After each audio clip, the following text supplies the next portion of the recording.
आप सभी को फिर से एक बार स्वागत है मेंटर्स क्लासेस 1.0 में। चलिए आज का अध्याय शुरू करेंगे जिसमें हम चैप्टर 2 प्राणियों में पोषण का संपूर्ण ऑब्जेक्टिव ले लिए हैं। ठीक है, क्या है? प्राणियों में पोषण का संपूर्ण ऑब्जेक्टिव क्वेश्चन। ठीक है, संपूर्ण अध्याय का 40 ऑब्जेक्टिव क्वेश्चन यानी एमसीक्यू ले लिए। चलिए हम इसको बारी बारी से आपको समझते हैं और समझाते हैं, और आप लोग लास्ट में कमेंट में आंसर जरूर बताइएगा कि आपका कितना सही हुआ। ठीक है, तो मानव शरीर की सबसे बड़ी ग्रंथि कौन सी है? बताइए आप लोग। जो मानव शरीर है उसकी सबसे बड़ी ग्रंथि कौन सी है? पहला है लीवर, दूसरा है लार ग्रंथि, तीसरा है अमाशय और चौथा है अग्नाशय। तो सबसे बड़ी ग्रंथि कौन है? बच्चों, आपको मैंने क्लास जब कराए थे तो बताए थे कि सबसे बड़ी ग्रंथि कौन सी है। तो यहाँ पर सबसे बड़ी ग्रंथि है ऑप्शन नंबर 1, यकृत, लीवर। ठीक है, आप लोग जल्दी से क्वेश्चन को पढ़कर आंसर को कमेंट में साथ साथ ही दे दीजिएगा। चलिए बच्चों, अब समझते हैं नेक्स्ट क्वेश्चन। अमाशय का आकार अंग्रेजी के किस अक्षर जैसा होता है? अमाशय का आकार अंग्रेजी के किस अक्षर जैसा होता है? बताइए आप लोग। यू आकार, जे आकार, ओ आकार और एल आकार। तो यहाँ पर देखिए कौन सा आकार की तरह है। तो बताइए बच्चों कि अमाशय का किसकी तरह होता है? तो आप लोग बताइए। तो इसका सही आंसर है ऑप्शन नंबर ए, यू आकार की तरह। कौन सा है? किस आकार की तरह? यू आकार का। आप लोग आंसर देखते, क्वेश्चन देखते ही आप लोग आंसर जरूर कीजिएगा। चलिए बच्चों नेक्स्ट क्वेश्चन देखते हैं, क्वेश्चन नंबर 3। क्वेश्चन नंबर 3 है कि वसा का पूर्ण रूप से पाचन किस अंग में होता है? अमाशय में। देखिए अमाशय में किसी का पाचन पूर्ण रूप से नहीं होता है। मुख गुहा में नहीं, इसमें भी किसी का नहीं होता है। क्या क्षुद्रांत छोटी आंत में होती है? तो छोटी आंत में हो सकता है। वृद्धांत, तो वृद्ध आंत में पाचन नहीं, पाचन संपूर्ण कहाँ हो जाती है हमारी? छोटी आंत में। यानी कि इसका हमारा राइट आंसर हो जाएगा छोटी आंत, क्षुद्रांत। क्या हो जाएगा बच्चों? हमारा जो पाचन है ये हमारा छोटी आंत है, इसी में हमारा पूर्ण रूप से पाचन हो जाता है। किसका? वसा का। तो वसा का पूर्ण रूप से पाचन किस अंग में होता है? क्षुद्रांत, छोटी आंत। ठीक है बच्चों, चलिए अब नेक्स्ट क्वेश्चन को देखते हैं। अगला क्वेश्चन है हमारा कि जल का अवशोषण मुख्य रूप से किस अंग के द्वारा होता है? यानी जल का अवशोषण, यानी कि जब हम खाना खाते हैं तो खाना में पानी रहता है, तो किस किस अंग से जल का अवशोषण होता है? यहाँ पर फर्स्ट ऑप्शन है आपका अमाशय, ग्रासिका, क्षुद्रांत और विद्रांत यानी बड़ी आंत। तो बताइए बच्चों कि पानी का अवशोषण कौन करता है? अगर आप लोग चैप्टर वाली क्लास सही से देखे हैं तो आपको पता होगा कि पानी का अवशोषण कौन करता है। तो बच्चों यहाँ पर ध्यान दीजिएगा, ये एक लंबा सा इस तरीका से आपको संरचना दिख रही है। ठीक है, इस प्रकार से आपको एक संरचना दिख रही है, यही है हमारा बड़ी आंत, और यही क्या करता है? पानी का अवशोषण करता है। तो यहाँ पर हमारा ऑप्शन नंबर हो जाएगा बच्चों ऑप्शन नंबर डी, विद्रांत। कौन होता है? विद्रांत जो हमारा बड़ी आंत है वही क्या करते हैं? पानी का अवशोषण करते हैं। तो ये हमारा क्वेश्चन नंबर 4। चलिए अब अगला क्वेश्चन को देखते हैं, क्वेश्चन नंबर 5। तो क्वेश्चन नंबर 5 है कि अमीबा अपना भोजन किसके द्वारा पकड़ता है? बच्चों बताइए, अमीबा अपना भोजन किसके द्वारा पकड़ता है? ऑप्शन ए फूड पाथ, 2 खाद्य धानी, 3 मुख गुहा और 4 स्पर्क। ठीक है, तो बताइए कि किस से वो पकड़ता है? यानी मुख से, खाद्य धानी से, फुटपाथ से या स्पर्क से। ठीक है बच्चों, बताइए कि इसका सही ऑप्शन कौन सा हो जाएगा? तो बच्चों इसका सही ऑप्शन है ए, फुटपाथ। कौन सा ऑप्शन है? फुटपाथ इसका क्या है? राइट आंसर है। चलिए बच्चों अब आगे नेक्स्ट क्वेश्चन देखते हैं, हमारा क्वेश्चन नंबर 6। कि ये क्वेश्चन क्या कर रहा है? लार ग्रंथि द्वारा क्या स्रावित होता है? पित्रस,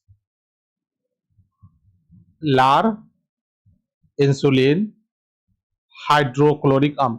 तो बताइए बच्चों कि इनमें से कौन सा जो है लार ग्रंथि द्वारा स्रावित होता है? तो देखिए पित्रस किसके द्वारा स्रावित होता है?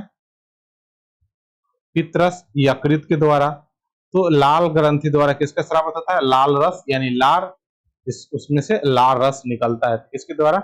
लाल ग्रंथि द्वारा ये निकलता है। हमारे मुंह में क्या है? लाल ग्रंथि, उसी के द्वारा क्या निकलता है बच्चों?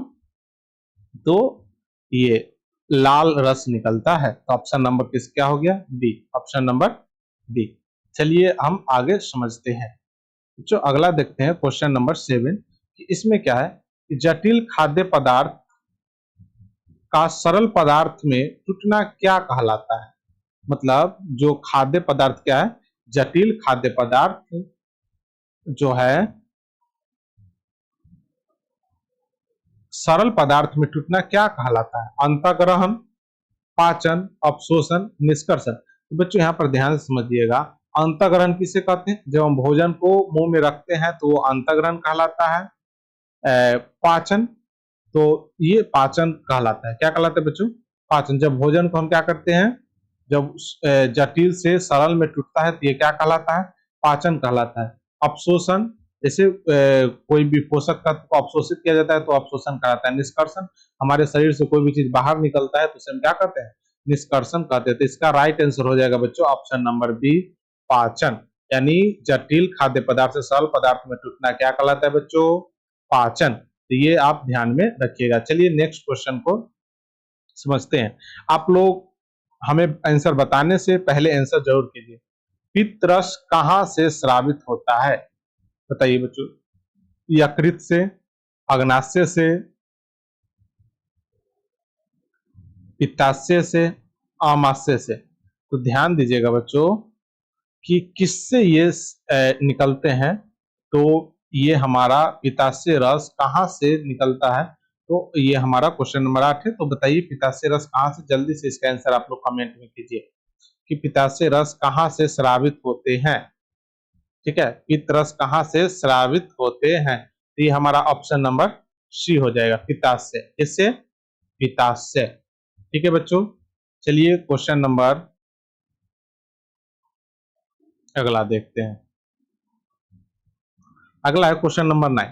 प्रोटीन का पाचन मुख्य रूप से कहां से प्रारंभ हो जाती है? मतलब प्रोटीन कहां से पचना चालू कर देता है? बताइए। मुख्य गुहिका से, आमाशय से, ग्रासिका से, बड़ी आंत से? तो बच्चों यहाँ पर ध्यान रखिएगा, बड़ी आंत से वहां पर तो पचता नहीं है। ये शुरू हो जाती है हमारा आमाशय से, ऑप्शन नंबर बी। यानी कि प्रोटीन कहां से पचना शुरू शुरू हो जाता है? आमाशय से। ठीक है बच्चों, तो आमाशय से ही, यही रहा हमारा आमाशय। तो यही से क्या होता है? ये पचना शुरू हो जाता है। चलिए बच्चों अब अगला देखते हैं क्वेश्चन नंबर 10। क्वेश्चन नंबर क्या है कि क्षुद्रांत की लंबाई लगभग कितनी होती है? 1.5 मीटर, 7.5 मीटर, 5 मीटर, 2.5 मीटर? तो बच्चों आपको हमने क्लास कराया उस टाइम बताया है कि छोटी आंत की लंबाई हो जाती है 7.5 मीटर, लगभग 7.5 मीटर होती है। किसकी लंबाई? छोटी आंत की लंबाई। ठीक है बच्चों, चलिए अब चलते हैं नेक्स्ट क्वेश्चन की ओर। नेक्स्ट क्वेश्चन है, बेद्र आंत की लंबाई लगभग कितनी होती है? यानी बड़ी आंत जो है, इसकी इसकी जो बड़ी आंत है इसकी लंबाई कितनी होती है बच्चों? तो यहाँ पर देखिएगा 1.5 मीटर, 7.5 मीटर, 3.5 मीटर, 10 मीटर। तो बच्चों आपको जब चैप्टर पढ़ाया गया तो उसमें बताया गए थे कि ऑप्शन नंबर ए इसका क्या है? 1.5 मीटर। बड़ी आंत की लंबाई कितना होती है? 1.5 मीटर। ठीक है, लगभग 1.5 मीटर होती है। अगला है बच्चों, जीभ का मुख्य कार्य क्या है? स्वाद का पता लगाना, भोजन में लार मिलाना, भोजन में सहायता करना, उपयुक्त सभी? तो बताइए बच्चों कि जीभ क्या करता है? आप ही देखिए कि आप जीभ का उपयोग क्या होता है। आप जीभ जो है, जो क्या करता है वो बताइए। जल्दी से इसका आंसर आप कमेंट में दीजिए, क्या होगा? तो ध्यान दीजिएगा बच्चों कि ये जीभ क्या करती है, बताइए। तो जीभ है स्वाद का पता लगाता है। क्या करते हैं? स्वाद का भी पता लगाते हैं, भोजन में लार भी मिलाता है, बोलने में सहायता प्रदान करते हैं। तो उपयुक्त सभी, यानी कि जीभ सारे काम करते हैं। तो इसका ऑप्शन नंबर हो जाएगा डी। ऑप्शन नंबर क्या हो जाएगा?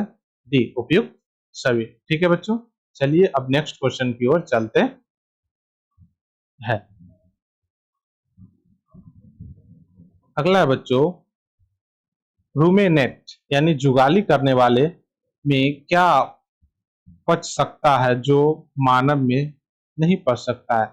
मतलब जो जुगाली करने वाले जो जानवर है उनमें क्या पच सकता है? देखिए, कार्बोहाइड्रेट, वसा, सेलुलोज, विटामिन।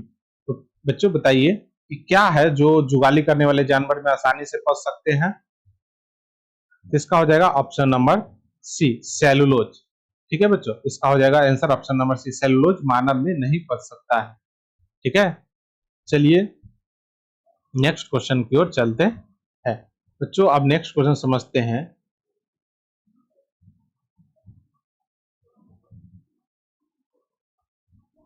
मन का पाचन कहाँ से शुरू हो जाता है? तो मन का पाचन शुरू कहाँ से होता है बच्चों? इसका आंसर दीजिए। ऑप्शन ए मुख्य गुहिका, बी अमाशय, सी छोटी आंत, बी बड़ी आंत।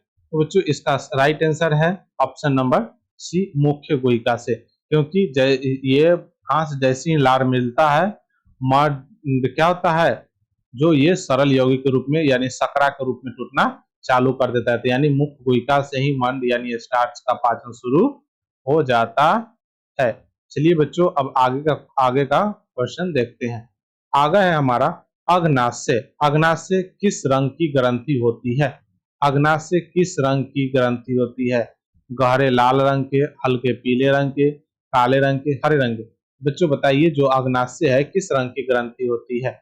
इसका आंसर आप लोग कमेंट में देते रहिएगा, किस रंग की होती है। तो बच्चों अग्नाशय हल्के पीले रंग के होते हैं। किसके होते हैं? ऑप्शन नंबर बी, हल्के पीले रंग के होते हैं। चलिए बच्चों अब अगला क्वेश्चन देखते हैं कि अगला क्वेश्चन क्या है। अगला है रसाकुर।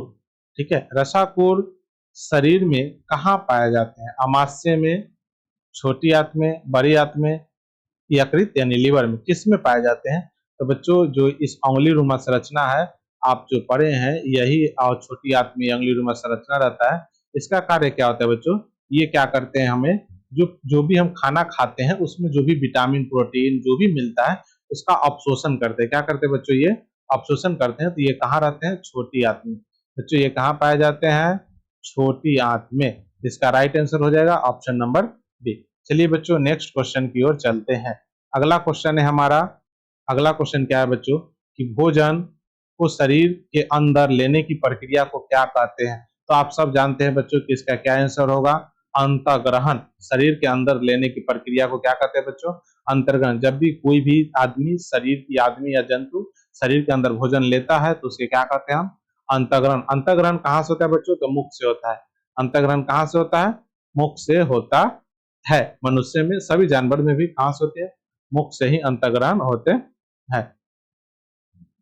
बच्चों निम्नलिखित में से कौन सा दांत फाड़ने का कार्य करता है?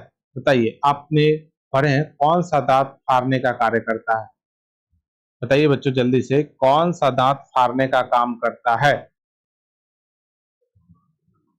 बताइए। कृतक, रदरनक, चवर्नक, अग्रचवर्नक। तो बच्चों फाड़ने का काम हमारा करता है ऑप्शन नंबर बी, रदरनक। कौन सा दांत फाड़ने का काम करता है? रदरनक। ठीक है बच्चों, ये कौन सा दांत फाड़ने का काम करता है?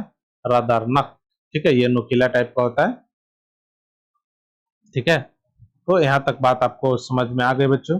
चलिए अब नेक्स्ट क्वेश्चन की ओर चलते हैं। आज अब हमारा क्वेश्चन नंबर 19वां।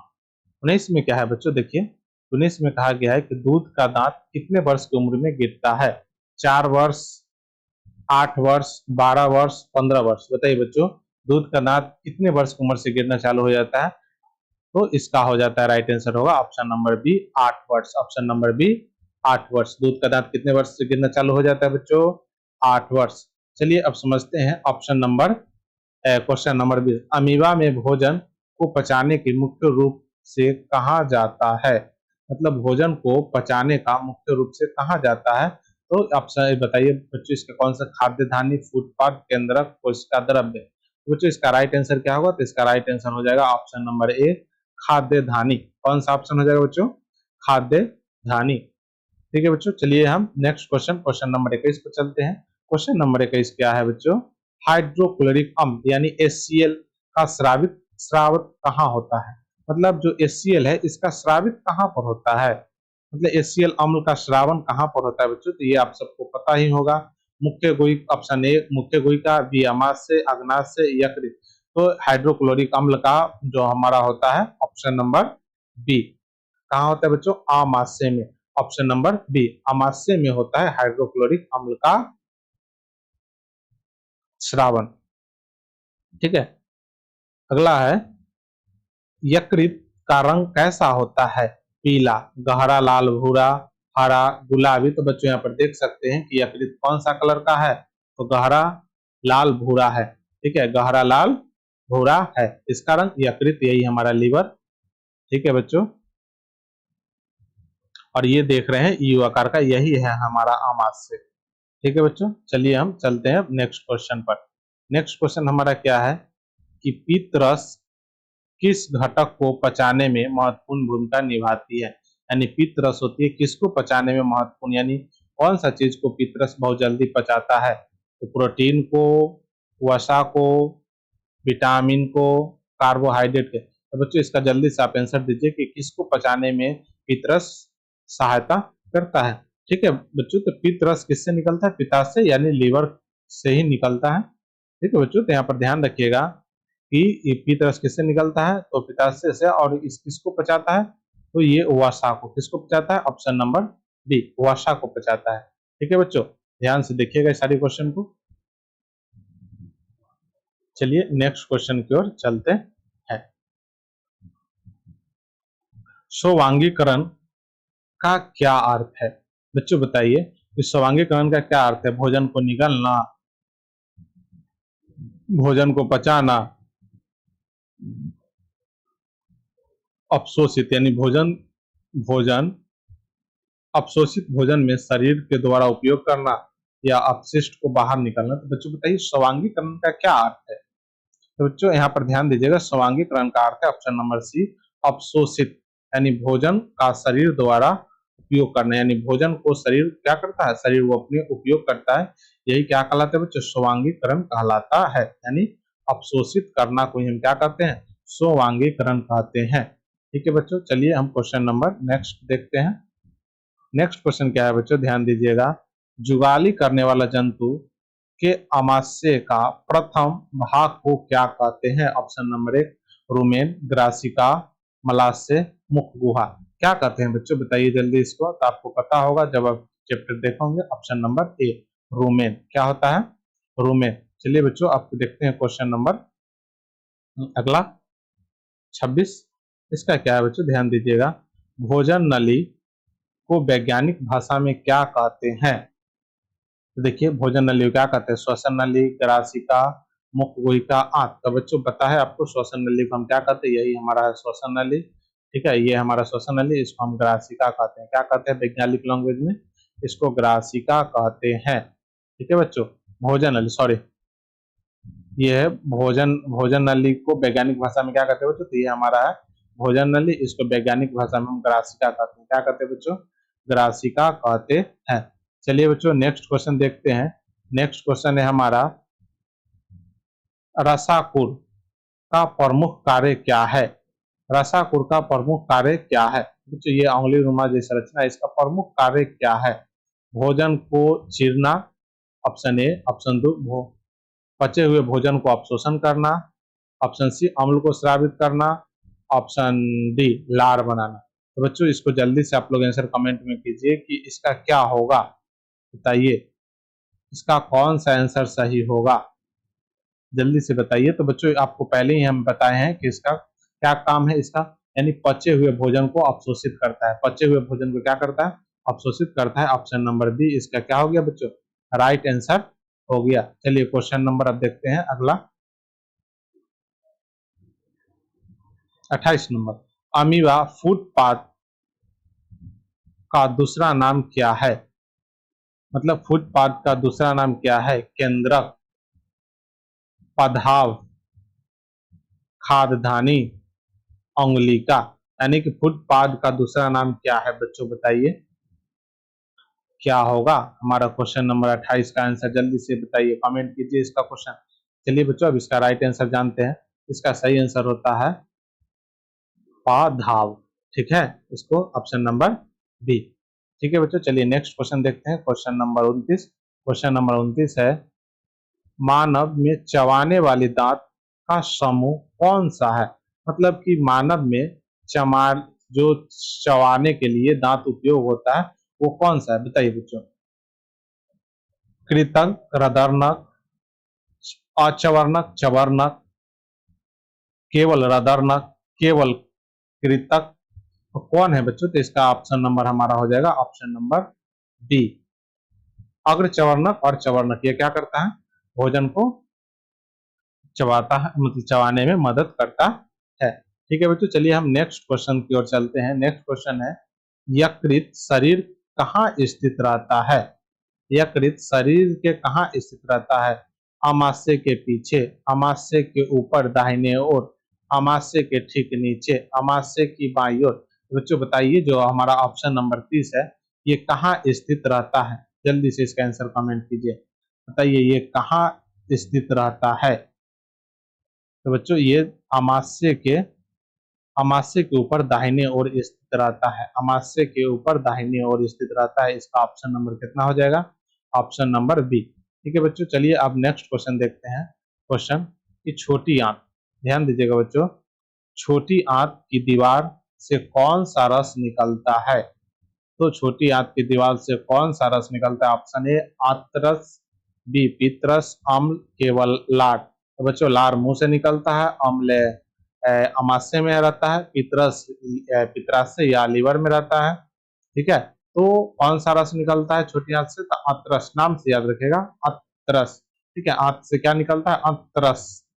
ठीक है, छोटी आंत से कौन सा? तो इसका ऑप्शन नंबर क्या हो जाएगा बच्चों? ए हो जाएगा। ठीक है बच्चों, चलिए अब क्वेश्चन नंबर देखते हैं नेक्स्ट 32।